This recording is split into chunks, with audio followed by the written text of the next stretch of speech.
শ্বশুর বাড়ি তিন খালি কইতাছে যে আহনা আহনা আহনা আজকে এই পড়ছি দেখো আজকে আমার দিকে কি রান্না বান্না করছে। আমি আবার শ্বশুর বাড়ি এত ঘন ঘন আহি না।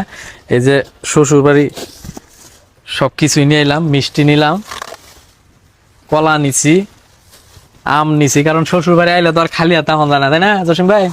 এটা ধরুন, এই যে পেয়ারা, মেলা দিন পর আইলাম, ওই যে আনারস আনছি, কারণ শ্বশুর বাড়ি ঘন ঘন আইলে অত দাম থাকবো না, ঠিক আছে? বছরে অন্তত একবার আসবেন অথবা দুইবার আসবেন, দেখবেন আপনার জন্য আয়োজনের কোনো শেষ থাকবে না। যেহেতু দেখি আজকে কি রান্না বান্না করছে। ওই আম্মা কই? আম্মা দেখি আজকে বাড়িতে কি রান্না করছে। ফোনের ঠেলায় তো থাকবার পারলাম না, যে আহ আজকে আহনি নাকবো আহনি নাকবো। দেখি ময়মনসিংহের মানুষ কি বা আপ্যায়নটা করায়, দেখা যাব। এগুলো কই রাখবো? হ্যাঁ, এই যে এই জায়গায় এরাই খাতেই। মাশাল্লাহ মাশাল্লাহ। ওই যে দইগুলা ফ্রিজে রাইখা দাও। এটা হইলো মানে আমার শ্বশুর বাড়ির যে যে ঘরের যে বারান্দাটা, এটা হচ্ছে বারান্দা সাইড। আজকে অনেকদিন পর আসলাম শ্বশুর বাড়ি। আম্মা আমার শাশুড়ি বলতেছে যে আমার আইতে হইবার, না আইলে মানে রাগ করবো। তো শাশুড়ির কথা ফালান যায় না, যেহেতু এতবার করে আবদার করতেছে, পরে আসলাম আর কি।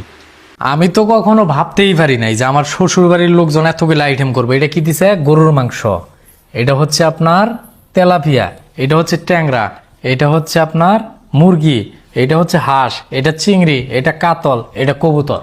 বাহ, ময়মনসিংহের মানুষ খুবই আপ্যায়নশীল, এটা আমি জানি, কারণ এর আগেও খাইছি আমি। আবার আজকে অনেকদিন পর আসলাম, শাশুড়ি বলতেছে যে আমার আহনি লাগবো, না আইলে বারা আমার বউরে যাবার দিব না, যে তুমি আইয়া নিয়ে যাও।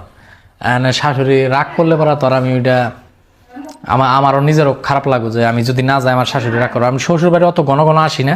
তবে হ্যাঁ, যারা এই যে ঘন ঘন শ্বশুর বাড়ি খাইন ভাই, ঘন ঘন শ্বশুর বাড়ি খাইলে এতগুলো আইটেম দিব না। আর যখন 6 মাসে 1 বছর পর পর আইবেন, তখন দেখবেন আপনার কোনো আইটেমের কোনো কমতি রাখবো না। এই যে আমি অনেকদিন পর আইছি, আমি শ্বশুর বাড়ি এত ঘন ঘন আসি না, খুব কম আসি।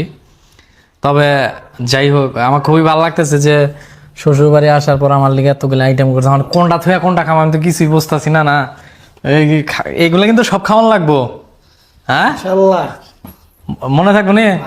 খাবার কিন্তু নষ্ট করে দাও না, কারণ কষ্ট করে শাশুড়ি রান্না বান্না করছে, তাইলে এই খাবার গুলা যদি না খাই, এই বাড়িতে তো আর কোনো লোকজনও নাই। আমার একটা শালা আছে, আমার শাশুড়ি আছে, কিন্তু বাবির নিকেও থন্না না, সমস্যা নাই না, বাবি রান্না বান্না